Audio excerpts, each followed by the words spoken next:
Welcome back to my channel. How are you doing? I hope you are having an amazing day. Now, before we get into the stories, if you've not subscribed, please subscribe and like this video. It is very important too. And don't forget to turn on the notification bell so that when I post, you'll be notified immediately. Today's shout out goes to Hope Godwin 1162 for being the first person to comment on my last video. Thank you so much for the support, babe. I love you. And this week's community spotlight goes to Judge Joy 20, Vasti Katali, I hope I pronounced your name right, Angela Owusu WV 5TT, Roni Forever, and Fabden 1. You are the top commenters this week. I love you guys and thank you so much. And now without further delay, let's get right into it. Story number 1. Nobody believes me when I tell them this story happened to me and changed my life forever. I've always been the kind of person who sticks to routines. My life is boring. I work a 9-to-5 job at a small marketing firm, and every day I take the same route home. My workplace is not far from my house. It is a quiet walk through a few dimly lit streets, but I've never felt unsafe until that night. I live alone in a small apartment on the edge of town. It is not much, but it is mine. I've always been independent and I like my quiet, predictable life. But all of that changed because of one sentence from a stranger. It was a Thursday night and I was walking home after a long day at work. The streets were emptier than usual and the air felt heavy, like a storm was coming. I was lost in thoughts, replaying the day's events in my head when I noticed the woman standing under a street light. She was older, maybe in her 60s, with wild grey hair and a long tattered dress. Her eyes locked onto mine as I approached, and she stepped into my path. I tried to move around her, but she grabbed my arm with surprising strength.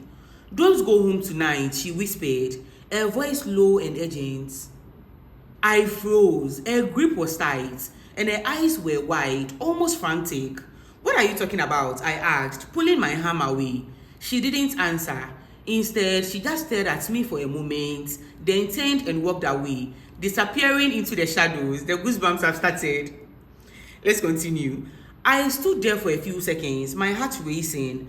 Part of me wanted to chase after her and demand an explanation, but another part of me just wanted to get home. I thought she was just a crazy old lady. I shook it off, convincing myself she was just some crazy woman trying to scare me. When I got home, everything seemed normal. I unlocked the door, kicked off my shoes, and dropped my bag on the couch. I made myself a quick dinner and settled in to watch some TV. But as the night went on, I couldn't shake the feeling that something was off. The apartment felt different, colder, emptier. The building I was living in was old, and because it was made of wood, sometimes I heard all the creaks and small sounds. I told myself it was just the old building settling, but the unease stayed with me that night. Around midnight, I decided to go to bed. I locked all the doors and windows, double-checking everything, and climbed into bed. But as I lay there in the dark, I heard a soft shuffling sound, like footsteps. My heart started pounding. I told myself it was nothing, but then I heard it again, closer this time. I sat up, my breath catching in my throat, and reached for my phone. That is when I saw it, a shadow moving across the wall. I froze, my phone slipping from my hand. The shadow grew larger, and then I heard the creak of my bedroom door opening. I wanted to scream, but no sound came out. "Who are you?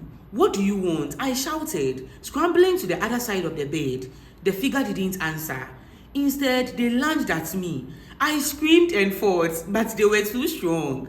They pinned me down, their breath hot on my face, and I realized with horror that they were wearing a mask. Hey, whoever this person was, they were trying to rape me. I don't know how I did it, but I managed to kick them off. I grabbed my phone and ran for the door. I didn't stop to look back. I just ran, barefoot and trembling, out into the night. I ran to a neighbor's house whose husband was a policeman. He called it in and they arrived within minutes. They searched my apartment, but the intruder was gone. The only evidence they found was an open window in the living room and a single muddy footprint on the floor. The police asked me a lot of questions, but I didn't have any answers. I didn't know who the intruder was or why they had targeted me. All I could think about was the strangest warning, don't go home tonight. I spent the next few days at a friend's house, too scared to go back to my apartment. I kept replaying the events in my head, wondering if I could have done something differently. If I had listened to the woman, would any of this have happened? The police told me that other women had been targeted and raped. They were sure it was the same man who broke into my apartment. Unfortunately, one of the women lost her life.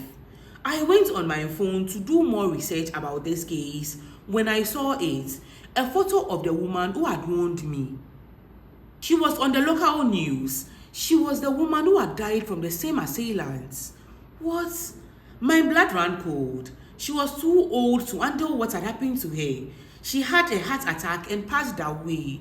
Oh, I couldn't believe it. The woman who had warned me was dead. Was she a ghost, a figment of my imagination, or had she somehow known what was going to happen to me? I haven't seen the woman since, but I think about her every day. I don't know who she was or how she knew what was going to happen, but I will never forget her words. I moved to a new apartment in a different part of town, and my brother lives with me now. I've been extra cautious ever since. My brother doesn't believe me and thinks it is all in my head. But how could it have been the same woman? Was the woman a ghost? I still don't know the answer to that. But since that intruder broke into my home, I have never felt safe alone. And I don't know if this will ever change. Goosebumps all over my body. Now, like I always say, when it comes to spiritual things, count me out. And don't come for me, because I've been seeing some of your messages. This is my opinion. If you have your opinion, leave it down below. Whenever I talk about these spiritual things and then you come for me saying, hey, Vivi, I'm speaking the truth. I'm telling you what I know.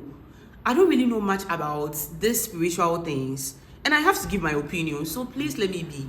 If you have your own opinion, write it down. Now, babe, what you experienced is incredibly traumatic, with or without a ghost. A man breaking into your house and trying to rape you is...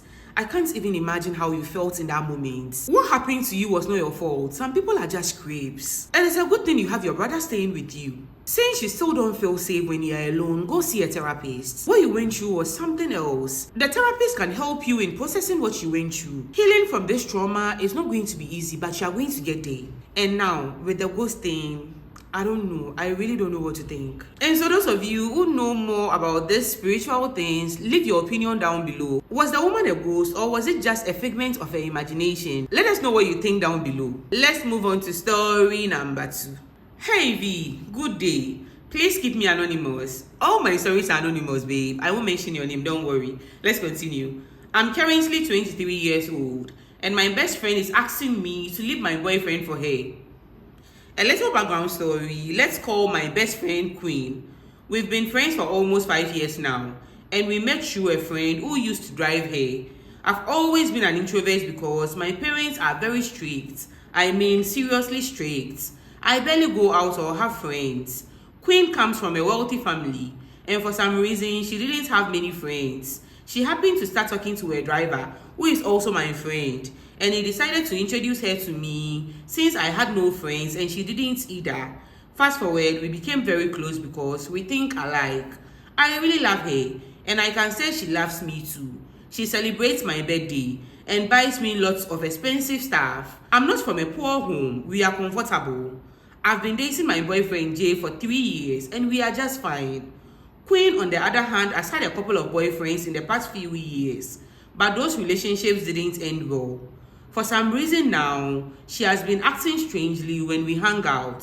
Sometimes she gets mad at me when Jay calls, and she won't talk to me for days. Then later apologizes and blames it on not having a good day. Jay knows about Queen, but since she doesn't like him, he tries to stay out of her issues. We got into a little argument, and my best friend of 5 years let out something from her heart that really shocked me. She yelled about how I have a perfect life and how she has been silent, suffering for long because she loves Jay and wants to have him for herself. What? 3 days later, I was in my room when I heard a knock on my door. It was Queen, holding packages and gifts. She came inside and tried to act all nice. Then she told me about her feelings for Jay and how she has done everything to make me happy over the past years, and I should just grant her this wish. Honestly speaking, I'm so in love with Jay. After everything she said, I kicked her out of my room and told her to stay away from Jay and me. I really feel like I overreacted. Babe, am I the asshole for ending my friendship with her? Oh my god, where are people buying the audacity these days? You want someone to leave a boyfriend for you? Babe, you're not overreacting and you're not the asshole in this situation. Queen is crossing lines that a good friend shouldn't. This girl is not your friend. She is jealous and selfish. Don't let her back into your life. Set boundaries. You deserve friends who uplift you up and want what is best for you. Cut Queen out of your life and take care of yourself, babe. I'm wishing you all the best. And now, if you have any advice for the sender, write story number 2 and leave your advice and opinions. She's going to be in the comment sections reading them. Let's move on to story number 3. Before we do that, if you've not liked this video yet, please do. It is very important, and thank you. Now let's move on to story number 3. Hello V, I'm having a hard time and I need advice. I met my now ex when I was in my first year at university. I was 2 years older than him. From the very beginning, it was very nonchalant, but I figured no one was perfect and that it would change. There were red flags, but I ignored them. He didn't check up on me unless I asked him to. He was hardworking, which made me like him. He was a student too, but in his final year, and I liked the fact that we were both schooling and working. Fast forward to after school, he asked me to move in with him because I was having accommodation problems. I was living with my cousin. I moved in, and this is the thing. I was the one begging all the time. He would get bored over little issues, and even after I apologized, he would keep giving me the silent treatment. I was confused about whether he really liked me because his actions said otherwise. He's a nice person and comes through for me sometimes, and I reciprocated the same energy, but the emotional hurt was too much, and I thought it would change. I met his dad and used to call his mom. I told his mom about the issues, and she said the dad was like that. But with what he was doing, it looked like he didn't like me, so I should let him be. It was hard because it was everything to me. We kept the relationship going, but the treatment was too much. I was crying most of the time, so I finally moved to my mom's house. I later had to meet him to talk. I was always the one trying to mend things. He didn't care. Every issue was resolved with a breakup, and he would say things like, "Do whatever you want." I did love him too. I met a guy around my area and we became friends. He would come over, talk to me, and I was enjoying the moment. My boyfriend would use work as an excuse, even though I had communicated what I liked. I have anxiety and an inferiority complex, so I hardly go out, which he knows. One time, I told a guy I met that I liked him and would like to get to know him more. I didn't love him, nor did I want to be in a relationship. I just enjoyed his company. Fast forward, my boyfriend saw it, and I explained everything to him. I apologized, and we moved on. He takes everything so seriously. So the begging kept going. Babe, it was tiring. I'm the girl, yet he showed no sympathy or anything. He told me he loved his business more than me, and that I liked him first. One time, I asked him why he didn't check up on me, and he said I liked complaining, so he broke up with me. I thought it was a joke, so I took a ride to his place, and he kicked me out. It was around 11 p.m. I walked barefoot from Medina to East Legon. We fought, and the next morning, I apologized, but he said no, so I left. Babe, what is going on? He later called and said he was sorry, and I accepted, but I was scared he would call off the relationship. I went out with a friend who said he liked me, got drunk, and we had a moment together. I lost interest in my boyfriend. The breakups and fights were getting too much. It was changing me. I was becoming violent, and I was tired of begging a man. He found out about me and the other guy, and when I told him how it happened, he said he forgave me, and we continued. I started liking him again, but I stopped telling him how I wanted to be treated. On the 25th, he posted a picture of his ex. After I told him I was not happy about it, he went home and took her out. I found out because I texted a girl thinking he was forcing herself on her.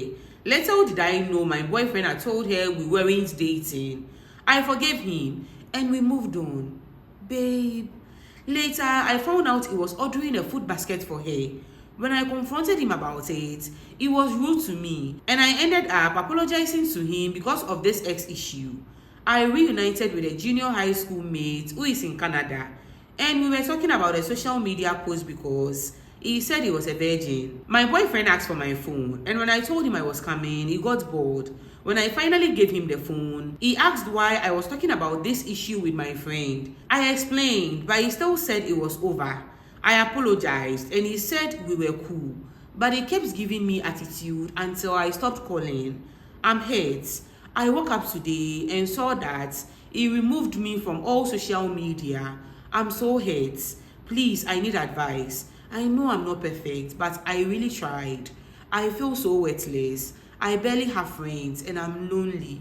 Oh, babe, it is time to put yourself first. Why do you keep allowing this boy to drain your energy? I know you love him, but it is clear he doesn't love you. You need to think about your well-being. This whole situation is not healthy for you. It is okay to walk away from relationships that hurts you. Sometimes we hold on because we are scared to let go. Babe, I don't want to be nice this time around. I want to be rough with you. Bear with me. You keep humiliating yourself. Why are you letting a man treat you less than you are? Apart from the fact that you love him, who is he? What rights does he have to treat you the way he's treating you, and why are you allowing him? How many times does he have to humiliate you for you to finally say, okay, enough is enough, I've had enough, I don't want to be with him anymore? What else do you want him to do to you before you realize this man doesn't love you and you have to move on, babe? What else do you want to see? You keep giving your energy to this man and he keeps taking and taking from you, and you keep letting him. You are going to lose yourself if you don't take care. Just think about this. You love him. I get it. But what about you? When you love someone, it is normal to love with all your heart. But when you lose your self-dignity for the sake of love, babe. It is not love anymore. It is self-loathing. Believe in yourself. Believe you can get over him. With the kind of web you are trapped in, you need force to break free. If not, babe, you are going to be stuck there forever. You have the power to break free. For once, choose yourself. Don't be afraid to let go. You deserve better. I'm wishing you all the best.